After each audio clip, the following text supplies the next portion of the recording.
Hi friends, నేను గోధుమ పిండితో బటర్ నాన్ చేస్తున్నా అండి. Garlic non. దాంట్లో ఒక అరకిలో పిండి తీసుకున్నా అండి. 3 స్పూన్లు షుగర్ వేసేసుకుంటున్నాను. అరకిలోకి ఎక్కువే ఉంటుందండి పిండి. తగినంత సాల్ట్ అండి. మొత్తం కలిసేలాగా పంచదార సాల్ట్ కలిసేలాగా కలుపుకుందాం. బేకింగ్ పౌడర్ కొంచెం, పెరుగు వేసుకుందామండి. ఒక 1/2 లీటర్ పెరుగు తీసుకున్నాను, దాంట్లో 1/2 వేసుకుంటున్నానండి.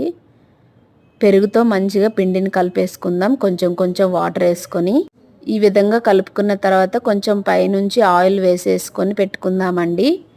ఒకసారి కలిపేసి మూత పెట్టుకుందామండి. ఒక 1/2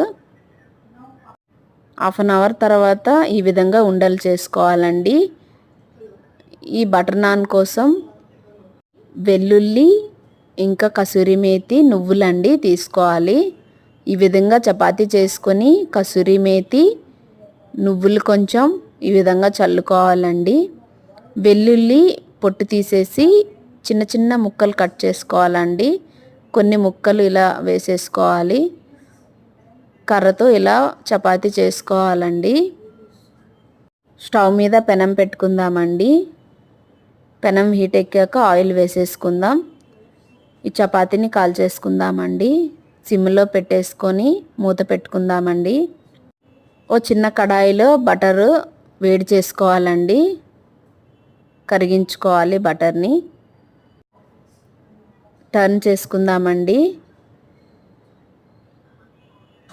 ఇదిగోండి, ఈ విధంగా కాల్చుకోవాలి. వెల్లుల్లి ఉన్న సైడ్ ఎక్కువ కాల్చిన అవసరం లేదండి. ఈ విధంగా కాల్చుకుంటే సరిపోతుంది. హాట్ బాక్స్లో వేసేసుకోవాలి. తినేటప్పుడు బటర్ని ఇలా అప్లై చేసుకోవాలండి. 2 వైపులా అప్లై చేసేసుకొని, దీని కాంబినేషన్ వచ్చేసి బటర్ చికెన్ చేశానండి నేను. ఆ వీడియో కూడా నా ఛానల్లో ఉందండి, చూడండి ఫ్రెండ్స్. బటర్ నాన్ చాలా టేస్ట్గా ఉంటుందండి. ఇలా పంటి కింద వెల్లుల్లి నువ్వులు తగులుతూ ఉంటే చాలా బాగుందండి. ట్రై చేయండి ఫ్రెండ్స్.